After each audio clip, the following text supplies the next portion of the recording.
BBC's Andrew Marr was discussing the new Italian coalition during the paper review when he claimed their plans were a big problem for Brussels. Italy President Sergio Mattarella confirmed the appointment of anti-EU lawyer Giuseppe Conte on May 23 following 2 months of coalition talks between the Lega and Five Star Movement. Speaking on his BBC show, Andrew Marr said, "Italy has got this new populist government and they are scaring the living daylights out of rich Romans and others because they are new very tough tax laws, and I think, we have had the Windrush generation, they are talking about deporting 500,000 people quickly." BBC Getty Italy News. Andrew Marr discussed the new Italian coalition's plans and what it means for the humour and green. But the Financial Times warned the two parties would not be able to implement their pledges before the election under the constraints of the Eurozone. She said, "So this coalition between the Five Star Movement, this upstart, online rebel populist movement and the League, which is a far-right party in Italy, they are trying to form a government, but some of their policy platform is very, very extreme. You are right to highlight the immigration plans, but also they could not possibly keep the spending pledges they made in the election while staying in the Eurozone. This is why it is really dangerous for the rest of Europe.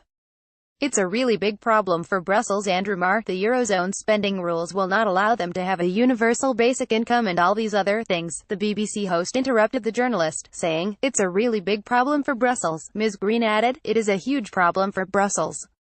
This story is all about the elite in Rome, where the elites are shaking and elites are shaking everywhere." Two populist party leaders, Luigi Di Maio of the Five Star Movement and Matteo Salvini of the League, finally agreed to a coalition deal after days of talks and later nominated law professor Mr. Conte as their candidate to be prime minister.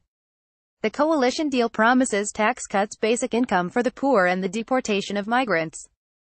Mr. Conte accepted the president's offer, saying that he will be the defense attorney of Italians, claiming his government will be one of change. He added, "The president and I spoke about the difficult phase Italy has been going through in the past months and the challenges ahead of us, and I am aware Italy needs to confirm European and international obligations. The next government will have to start negotiating immediately over the European budget, the asylum rights and the banking union.